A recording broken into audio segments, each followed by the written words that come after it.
The pace of our modern world makes it nearly impossible for working people to research the events and policies that shape their lives. When seeking answers to life's most pressing questions, where do we go first? Google. Enter the subject, hit go, and there it is.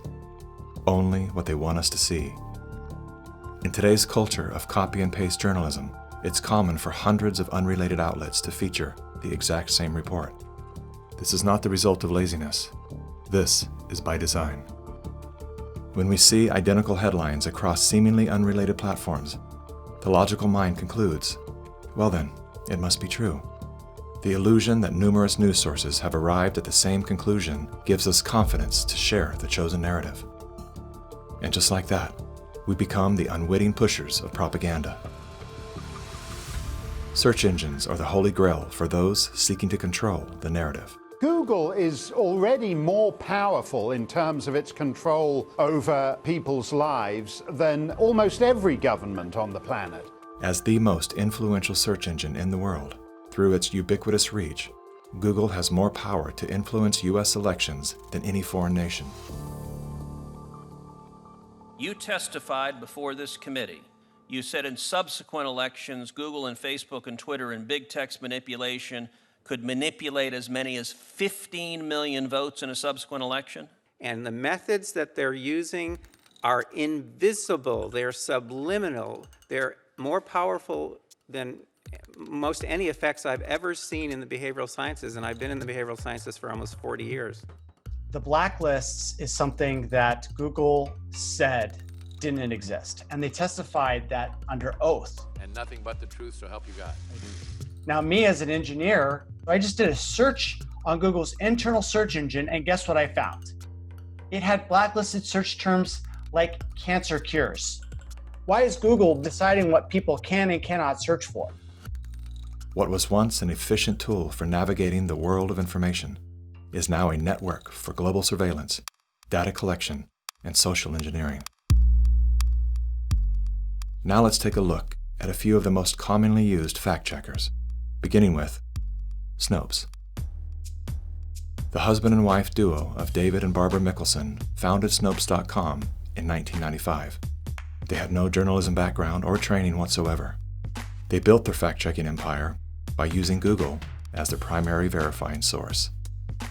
The Mickelsons divorced in 2015. Barbara sued David for embezzling money that he had allegedly spent on prostitutes, as well as a lavish honeymoon with his new wife, who worked as an escort in Las Vegas before joining the Snopes cast of characters. In 2017, David Mickelson's new business partners filed a lawsuit accusing Mickelson of multiple counts of fraud and embezzlement. Snopes proclaims to be the internet's go-to source for discerning what is true and what is total nonsense. Yet one glance at their history of fact-free checking tells another story. When Dr. Mikovits claimed she was arrested without a warrant and jailed without a charge, Snopes rated her statement false.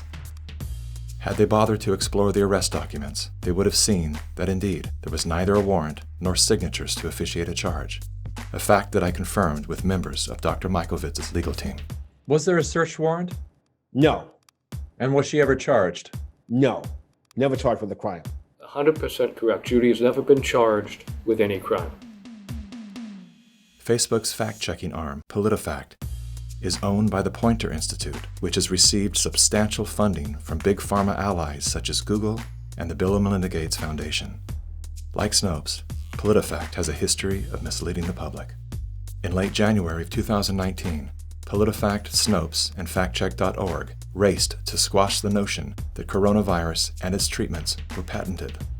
They reviewed only 3 of the 4,452 publicly available patents, which unmistakably show that SARS coronavirus detection and treatment had been widely patented by both the public and private sectors. Facebook's founder pledged to the WHO, saying they would remove false claims and block exploitative ads. They're working with the World Health Organization and with the NHS, so they have a hotline, if you like, from those official sources. Wikipedia is the go-to destination for introductions to people, places, and things. Even the all-knowing Amazon Alexa calls on this digital encyclopedia. Alexa, who is Dr. Judy Mikovits? According to Wikipedia, Judy Ann Mikovits is a former American research scientist who is known for her discredited medical claims. She has been described as an anti-vaccination activist and a promoter of conspiracy theories, and has been accused of scientific misconduct. Wikipedia is supported by the Wikimedia Foundation, a nonprofit parent organization with a long history of politically tied funders. Many named, many anonymous.